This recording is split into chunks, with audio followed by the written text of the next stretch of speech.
ರಾಜ್ಯ ಕಾಂಗ್ರೆಸ್ಗೆ ಆ ಎರಡು ಕ್ಷೇತ್ರದ ಟಿಕೆಟ್ ಫೈನಲ್ ಮಾಡೋದು, ಅಭ್ಯರ್ಥಿ ಯಾರು ಅಂತ ಘೋಷಣೆ ಮಾಡೋದು ದೊಡ್ಡ ತಲೆನೋವಾಗಿ ಪರಿಣಮಿಸಿದೆ. ಎಐಸಿಸಿ ಅಧ್ಯಕ್ಷರ ಹಂತವನ್ನು ಮೀರಿ ಸೋನಿಯಾ ಮೇಡಂ ತನಕ ಹೋಗಿ ನಿಂತಿದೆ.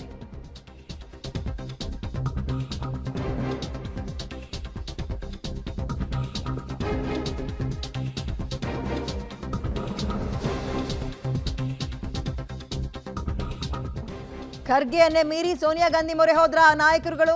ಚಿಕ್ಕಬಳ್ಳಾಪುರದಲ್ಲಿ ವೀರಪ್ಪ ಮೊಯ್ಲಿ, ಕೋಲಾರದಲ್ಲಿ ಮುನಿಯಪ್ಪ ಪಟ್ಟು ಹಿಡಿದಿದ್ದಾರೆ. ಕೋಲಾರದಲ್ಲಿ ಮುನಿಯಪ್ಪ ಅವರು ಅಂದ್ರು ಮಾಜಿ ಸಂಸದರವರು, ಕಳೆದ ಬಾರಿ ಗೆಲ್ಲೋಕ್ಕಾಗ್ಲಿಲ್ಲ, ನಂತರ ವಿಧಾನಸಭೆಯಲ್ಲಿ ನಿಂತ್ಕೊಂಡು ಗೆದ್ದು ಈಗ ಸಚಿವರಾಗಿದ್ದಾರೆ. ಆದ್ರೆ ಈಗ ಅವರು ನನಗೆ ಟಿಕೆಟ್ ಕೊಡಿ ಅಂತಲ್ಲ, ನನ್ನ ಅಳಿಯನಿಗೆ ಟಿಕೆಟ್ ಕೊಡಿ ಅಂತ ಅವ್ರು ಪಟ್ಟು ಹಿಡಿದಿದ್ದಾರೆ. ಅಲ್ಲೂ ಕೂಡ ರೇಸ್ನಲ್ಲಿ ಇಬ್ರು ಮೂವರ ಹೆಸರು ಓಡಾಡ್ತಾ ಇದೆ.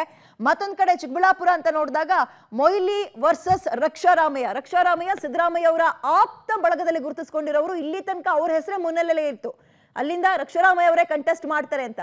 ಹಾಗೆ ನೋಡೋದಾದ್ರೆ ಬಿಜೆಪಿ ಅಭ್ಯರ್ಥಿ ಘೋಷಣೆ ಆಗೇ ಹೋಯ್ತು. ಚಿಕ್ಕಬಳ್ಳಾಪುರದಲ್ಲಿ ಸುಧಾಕರ್ ಅವರು ನಿಂತ್ಕೊಂಡು ಪ್ರಚಾರ ಆರಂಭ ಮಾಡಿದ್ದಾರೆ. ಇದರ ನಡುವೆ ಇವರು ಇನ್ನೂ ಕೂಡ ಇಲ್ಲಿ ತಿಣಕಾಡ್ತಾ ಇದ್ದಾರೆ ಅಭ್ಯರ್ಥಿಗಳನ್ನ ಘೋಷಣೆ ಮಾಡೋದಕ್ಕೆ. ಇದು ಒಂದ್ ರೀತಿ ಅವರಿಗೆ ಸಂಕಷ್ಟಕ್ಕೆ ಸಿಗಾಕಿಸ್ತಾ ಇದೆ. ಇನ್ನೇನು ಕೆಲವೇ ದಿನಗಳು ನಾಮನಿರ್ದೇಶನ ಆರಂಭ ಆಗುತ್ತೆ, ನಾಮಪತ್ರ ಸಲ್ಲಿಕೆ ಮಾಡಬೇಕು. ಹೀಗಿದ್ರೂ ಕೂಡ ಅಭ್ಯರ್ಥಿಗಳ ಅನೌನ್ಸ್ ಮಾಡೋಕ್ ಆಗ್ತಾ ಇಲ್ಲ.